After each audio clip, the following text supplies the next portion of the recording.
Welcome to Leadership Moments. In every great leader's life, there are pivotal moments that shape their character, test their resilience, and awaken their vision. Together, we'll uncover the invaluable lessons hidden within these transformative moments. Today, our guest is Eric Girard. Eric is the CEO of Girard Training Solutions. He is a highly accomplished management development professional, author, and podcast host with more than 30 years of experience, helping improve the performance of managers and employees. His specific focus is on helping new managers transition successfully to their new roles, guiding them to make their teams as effective as possible, and teaching the skills that help managers maintain high team engagement.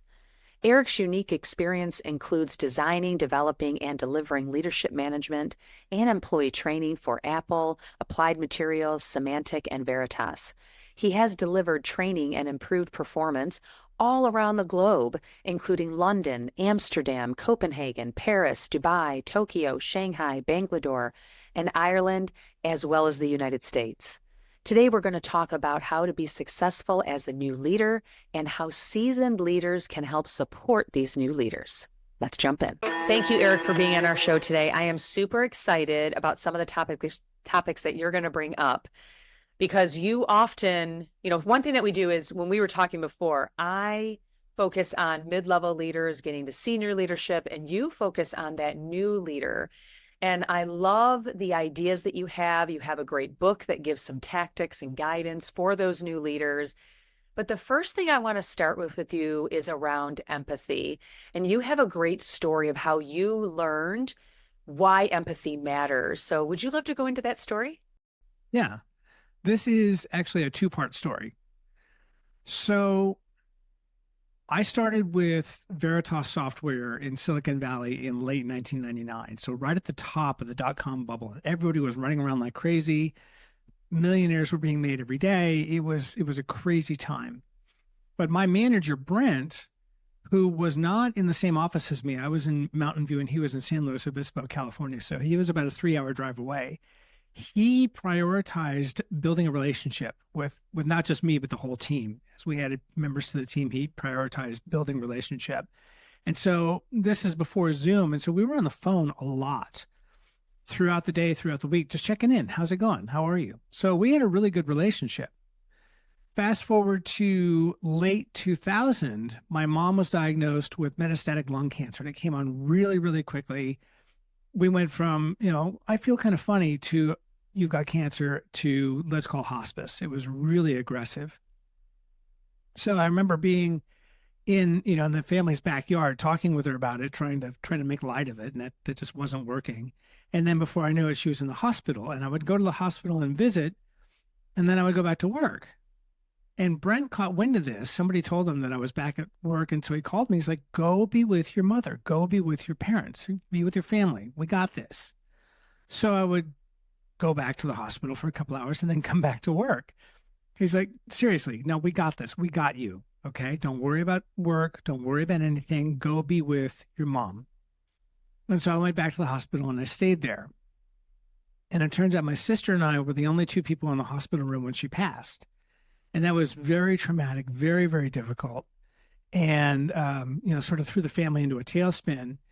And again, Brent heard about it. He's like, okay, you do what you need to do. Do not come back to work. We have got you.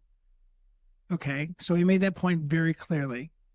Then he turned around and sent a little email to the team. And by this point, the team is about 20 people. So it's a fairly large L&D team. Sends a note and says, folks, Eric Girard's mother has passed. Please lean in so that he doesn't have to worry about work. And by the way, I'd really appreciate it if you would say a little prayer for him. And I was like, wow.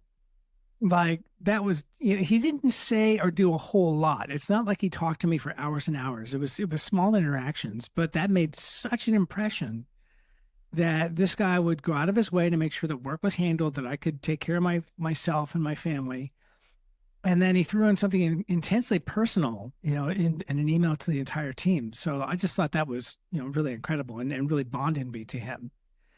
Then fast forward, this is part 2 of the story. Fast forward to 2004, I was suddenly diagnosed with metastatic testicular cancer, and it spread all throughout my body. And the only difference between Lance Armstrong's cancer and mine was that mine stopped at my esophagus. His went to his brain. But some of Lance's doctors consulted on my case, and I was just, laid out. And they were giving percentages of whether I was going to survive or not, because it was stage 4 and it was really aggressive. And Brent went out of his way to show up in the hospital. When I went home and started to recover, he showed up at my house. He made sure that I had everything I needed. He worked with the benefits people to make sure that I wasn't bothered by hospital bills. Again, just things that he might have thought were just part of his job really made an incredible impact. So this is early 2000s, right? It's 2024 today. I had a phone call with him last week. We still talk. He's still an important part of my life. And so my message from all of this is small human interactions can make a big difference to your team. And it doesn't cost you much to make a real impression on someone that can last their whole career and beyond. Yeah, it's really an amazing story. And one, thank you for sharing. Thank you for being vulnerable and sharing your story. We really appreciate that. And wow, what an amazing person to have in your life. That was your leader, right? They had no obligation outside of the 4 walls of the professional world, yet they made it their obligation. And one of my leadership core principles is love your team members. And that's what I mean by that. You do those small things because the people that you love, that you care about, you will do what it takes to help them in times of need. And I totally agree with you. It is the small things. It's the simple email. It's the simple phone call. And I love that he, one, had his ear to the ground. So one, he heard about it when you were going through this with your mom, because like you said, he wasn't even in the same office with you. And so he was smart enough to know about it, smart enough to call you, and even smarter to follow up and say, no, I'm serious. Really go be with your mother. Like, it's not that one and done. It's making sure that it's really happening. So really, really great story and a prime example of what an empathetic leader, how they need to show up for sure. Yeah, I absolutely hold him up as a beacon of that. Yeah. Yeah. And so if somebody's not naturally empathetic, and I believe you address this in your book, what should they do? How can they start being empathetic? Well, the first thing I would say is don't try to do it all at once. Don't try to go from wherever you're at to the super person of empathy. That's a good way to fail. It's a good way to get overwhelmed and fail. I talk about in the book taking small steps. So, for example, talking to somebody who you wouldn't normally talk to, just having a quick conversation, saying good morning at the beginning of the day, and just getting to know somebody a little bit is one way to do it. Going to conferences where maybe you're not a subject matter expert, maybe you don't know anything about it. I just did this recently. I'm trying to get familiar with the solar industry. And I'm used to going to learning and development conferences, and I went to a solar conference where I did not fit in. And I learned a ton, and the people were super nice. But at the beginning, I was really nervous because I'm not a solar expert at all. And I was pleasantly surprised. Joining groups on Facebook or LinkedIn that espouse different values than you're comfortable with. Just to learn a different point of view, maybe become familiar with a political movement that you're not very familiar with. Not jumping in, all the way and saying, okay, I'm going to, suddenly become a fill in the blank, but just let me go check this out. Let me go figure this out. One thing that is on my list to do is I live in the Seattle area. Seattle has a pretty epic homeless problem. And I will often carry around extra food, like extra Cliff Bars and things like that, and just hand them out the window.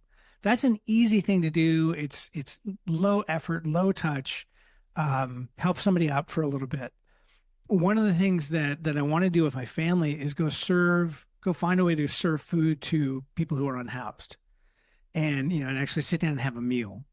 So it's something that I haven't done yet, but I want to do, where I can actually learn, a little bit more about these folks' stories, because it's so easy to make up a story in your head when all you see is somebody standing in a corner with a sign, anything helps. And it's so easy to be judgmental and to think, oh yeah, that's, they're lazy. But to sit down with somebody and say, what's your story? That will definitely change my attitude about what it's like to be unhoused in Kitsap County, which is a county I live in. And that's something that I would recommend to folks. That would be more of an advanced thing to do. But, just looking for those small things where you can get to know people who aren't in your immediate small group, reading things you wouldn't normally read, joining Facebook groups or LinkedIn groups you wouldn't normally join, just to take baby steps toward being a little more empathetic. Yeah, it's really putting you outside of your comfort zone, not understanding something so well and getting to understand a little bit. I love some of your examples that you give. And it makes me think of, as a leader, you don't know what's going on in everyone's world. And so they may have had a fight with their significant other before they came into work, or they may be having financial trouble in paying their bills, or you don't know what's going on in everyone's head. And that's part of empathy, is trying to seek to understand or feel, okay, maybe they're not showing up this way, the way that I want them to show up, but there actually might be something else going on. And how do you support that? You don't need to always know about it, but how do you support that and support them and the human that they are? So really great examples. I love that. It reminds me of a post I saw on LinkedIn a week or two ago. It was such a neat visual. It's a big circle, and the caption is somebody's life. And then there's a tiny dot inside the circle and an arrow pointing to it, what you know about it. Love that. Says an awful lot. It does. It does. Yeah. That's profound. I'm a big visual person, so I love that. That is great. All right, let's transition a bit. So with working with new leaders, I think what we find a lot is that a lot of individual contributors that are subject matter experts, really good at what they do, the go-to person, they are the ones that get promoted into that leadership position. So now I go into, I'm the one that does it all, to now I have more responsibility and a whole team that does it all. And a lot of leaders have a hard time with that transition. So I'd love to hear your thoughts of how to help leaders with that. This happens a lot. You're the best financial analyst. You're the best instructional designer. You're the best engineer. And so you get promoted to lead that team. You'll be fine. You'll be great at it. And they don't receive any training. And that happens so often. And it's like throwing somebody to the wolves. It's just not fair. Mm-hmm. Because what got you here won't get you there. Being a great engineer will not get you the leadership skills you need to be a great manager. And the first thing you have to think about is the psychological transition that you have to go through from, I am an individual contributor, I am an employee paid to produce X, to produce lines of code, to produce financial reports, to produce courses. Moving from that to, I am a manager, I am a leader paid to get results through other people, which leads us to delegation, because a lot of managers, new managers, don't delegate very well or don't delegate at all. So they hang on to their old responsibilities and they won't let go of it. But then they also have all of these managerial responsibilities on top of that, and they get overwhelmed very quickly, and they start working 80 hours a week, and they're working nights and weekends, and they get burned out very, very quickly. And so a new manager has to learn how to delegate to their team, to be very good and very clear about what I need you to do, what's the task, what does good look like, what does done look like, here are the instructions, here's your authority level, here's how far you can go. I've got a whole list in my book that explains, the things that you can tell your employee to say, okay, I'm going to give this to you. We'll talk about it every other day. We'll just check in on progress every other day. You can go so far. And then when you have a question, you need to come back to me. But until then, run, go. There's a fantastic article published by the Harvard Business Review, and it's called Who's Got the Monkey? And it's my favorite article from HBR. It was published in the 70s. It was republished in the 90s. And here I am talking about it in the 2020s. So this thing has real staying power. And essentially, there are two kind of threads to the story. The first is you can conceptualize your employees' problems and issues as squawking monkeys that are sitting on their shoulders. And these things need to be fed, they need to be cared for, they want attention. And your employee comes up and says, "Hey, Stacy, can you help me with this? I've got a question. Can you help me with this?" And they hand you a monkey. And you say, "Oh, yeah, I got it. No problem. Just leave it with me and I'll get you an answer by the end of the day." And then you take that monkey and put it on your own back. And if you do that all day, you wind up with a dozen monkeys on your back. All of them need feeding and care and attention. Your employees don't have any monkeys on their back, so they go home happy at 5. But you are overloaded with all of these squawking creatures that need attention. And so my mantra from that is accept no monkeys. Don't take any monkeys off anybody else's back. Ask questions to help them discover how they can handle their own problem. And then tied to that is levels of authority where, for example, for the sake of argument, level 0 is sit and wait until you're told what to do. And level 4 is run and don't even tell me about it. And then in between are all these different degrees of freedom that the employee has to go. And what we want to do is get people to a level where they say, I've got this issue. Here's 2 or 3 ways I could potentially approach it. Now let me go talk to my boss. And so you do some critical thinking first so that the conversation is more efficient and you're not thrusting that monkey in your boss's face. Here, take this from me. So those are 2 conversations that I think are really, really important. Yeah, I love that. And I've read that article too. It's a good reminder of keep the monkeys on the backs that they're on, right? But don't put them on your back. So really, really love that. Really great point. And it brings up the point of availability. If you're really good at not taking on everything, but also how do you know that your team is doing good? And what's your availability and where you spend your time? So can you talk a little bit about, availability and where leaders should be spending their time? Yeah. Well, okay. So I'll answer your second question first. So in terms of where leaders should be spending their time, one of the things I talk about in my flagship course, Lead Like a Pro, is the percentage of time a leader should be spending on their individual contributor tasks. Because most managers are doer leaders. They have a set of individual contributor tasks that they are responsible for.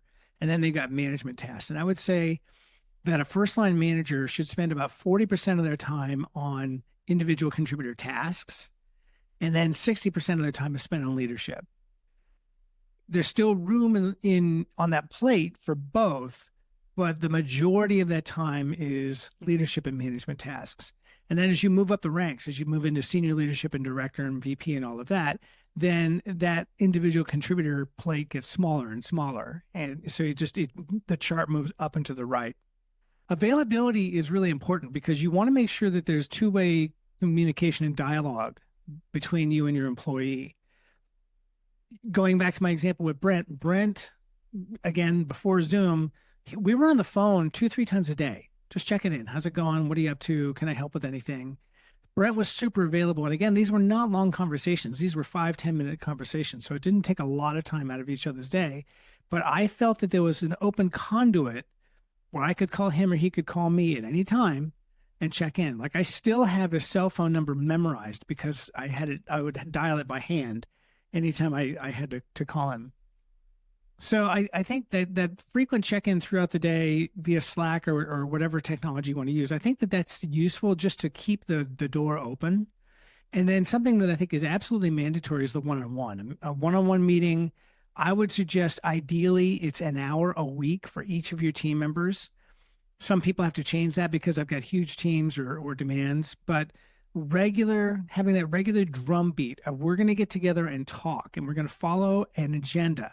I've got an agenda in my book and in my course where it's like, hey, how are you? What's going on? Kind of breaking the ice and doing a personal check-in and then running down the employees' issues first. And then the manager gets to talk about what they want to talk about. So there's room for both sides to talk, but it's kind of a regular drumbeat and a cadence of how are things going? Let's catch small problems before they become big problems.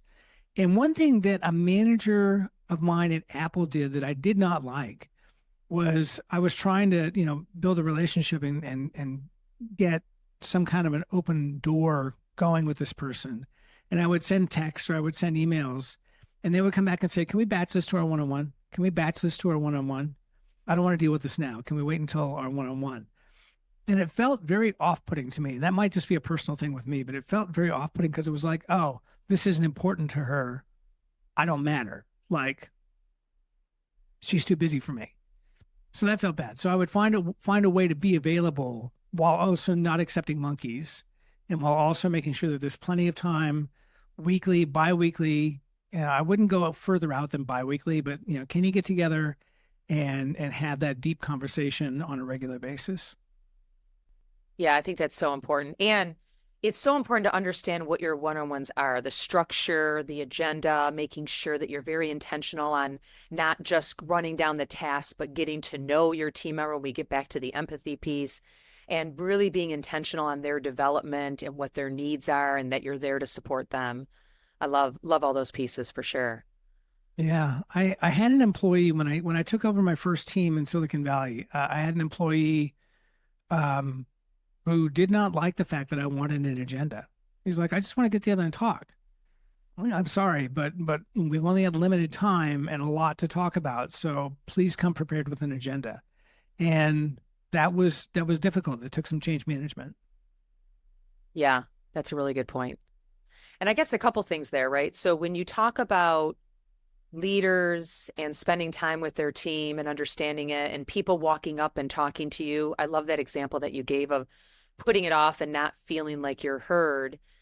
There's one trick that I've done is, because a lot of times when people come up to you as a leader, you're in the middle of an email or you're responding to something, or you're, deep in thought on a project. And I will actually ask people, I'm like, you know what, I want to hear what you have to say. I want to give you my full attention. So if you can just give me 30 seconds to finish this email, then we'll have our conversation, right? And they'll stay there and wait or whatever. Or sometimes I need them to come back 10 minutes later or whatever. But the whole point is be very intentional. I want to give you my full attention. And in order to do that, I need a few minutes to like wrap up my thoughts. And that's okay to say out loud. So I love the ideas and the examples that you're bringing up. For Oh sure. yeah, absolutely. I think it's totally fine to say, hey, I see you. I need to finish this. I need to focus on this. I've had managers, actually two managers at the same job, my last job in Silicon Valley, where I would walk up and ask a question and get a grunt in return. And I remember the first time it happened, I'm like, did you really grunt at me? Are you serious? So I think it's incumbent on both. Like I probably could have noticed that they were busy, and they could have also said, hey, give me 2 minutes. Yeah. Yeah. And I hope did you really call him out and say, No, did you grunt at me? no, I did not. All right. No. That's another thing. You got to call people out, right? Like Oh, it's hard to do, but it would be good to do it. could you imagine the first manager I'm thinking of, who grunted at me? I think that if I had called this person out, it would have resulted in a low yield nuclear war. I think this was a very touchy person. Well, at least you knew your audience. That was good. Yeah. Okay. So a lot of our listeners are senior leaders. And since you work a lot with first level leaders, I would love for you to give any thoughts or ideas for our senior leaders and how they can better support these first level leaders. A realistic job preview would be a really nice thing. So let's say you're a senior manager or director and you're thinking about promoting. Let's say, Stacy, you're a high performer, and I'm looking at you as potential promotion material.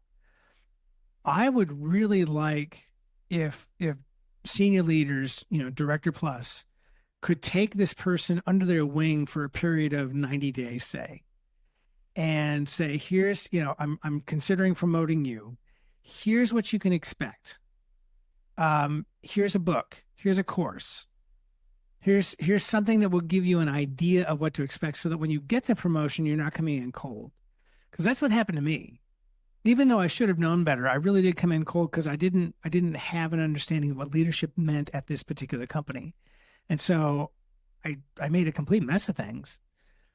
And if I just had that mentoring, just for 90 days, some mentoring, hey, we're considering promoting you, so let's get you ready and help you see the pitfalls that you may come up against and give you strategies to deal with those, so that you do a nice smooth job of taking this team over. Love that. Great idea. All right, there's that sound. It's time for our fun questions. Are you ready for our fun questions? Bring it. All right, the first one is, if you were an animal, what would it be and why? No hesitation, a California sea lion. All right, why? Why? I am a scuba diver. I'm actually a scuba instructor. And I learned how to dive. I did most of my diving in Monterey, California. And I remember one particular dive. It was a beautiful October day. The sky was clear. It wasn't too hot, not too cold. The water was clear, which is pretty rare for Monterey. I remember I brought my GoPro with me, and I could look up and see through the kelp, the sun filtering through the kelp, and you could see the colors of all the life that was down there. It was so nice. So I'm swimming along, and out of the corner of my eye, I see some movement. I'm like, oh, what's that? Then this juvenile sea lion comes up and looks at me, just checks me out, and then swims away. And I'm like, oh. And then I keep swimming. I'm checking things out. And then that sea lion and 4 others show up and start blowing bubbles and doing loop-de-loops and twirls in front of me and playing in front of me. It's like they're giving me a show. And so you can hear on the recording, you can hear me going, woohoo, through my regulator. It was so much fun. So I'm like, you know what? If I had to be reincarnated as another creature, I'd want to be a sea lion. That just seems so fun. That is awesome. As a human being, I'm incredibly stiff, just really inflexible. Like I'm in gentle yoga. I call it stiff old man yoga. And I'm just really a stiff human being. I'm working on it, but it's not going very well. So to be that flexible would be pretty fun. Love it. That's beautiful. Yeah, we'd have to see that video. That would be nice to see that video for sure. Okay, I'll see what I can do. All right. All right. What is one of your favorite family traditions? My family and I love the outdoors. We love to camp. We love to backpack. I've already mentioned I'm a scuba diver. My wife is a rower. She's on a crew team. She also loves to kayak and paddle. So we love being around water. And we go to a resort in far northern California in the Trinity Alps. Every year we go for a week, and it's a resort that was built in the 1920s, and the cabins are right on the river, which is something you could never get away with now. And there is no technology in the camp. There is no Wi-Fi, there's no cell service, there's no nothing. And so this is a time to really hang out and really relax and just be with your family. And it's something I treasure every year.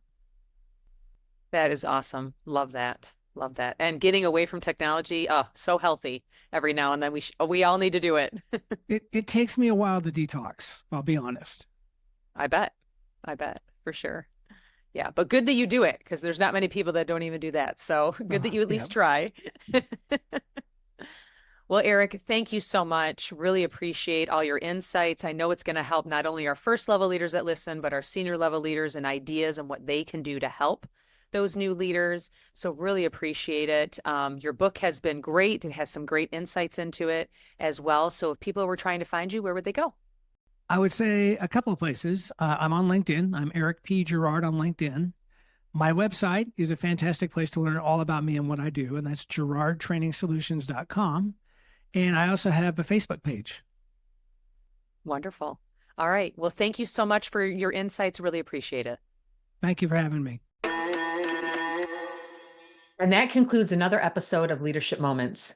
We hope you found inspiration and valuable insights in what we shared today. Remember, leadership is not defined solely by titles or positions, but by the choices we make and the moments that shape us. Embrace the challenges that come your way. They may be the very moments that propel you toward greatness. We'd love to hear your thoughts and stories as well. Connect with us on our website at leadershipmomentspodcast.com or through social media on Instagram at Tracy_Ann Palmer. And Stacy Castor_. Remember, your leadership moment could be just around the corner, waiting for you to seize it. This is Stacy Castor, and what doesn't challenge you won't change you. This is Tracy Ann Palmer, and be the change you wish to see in the world.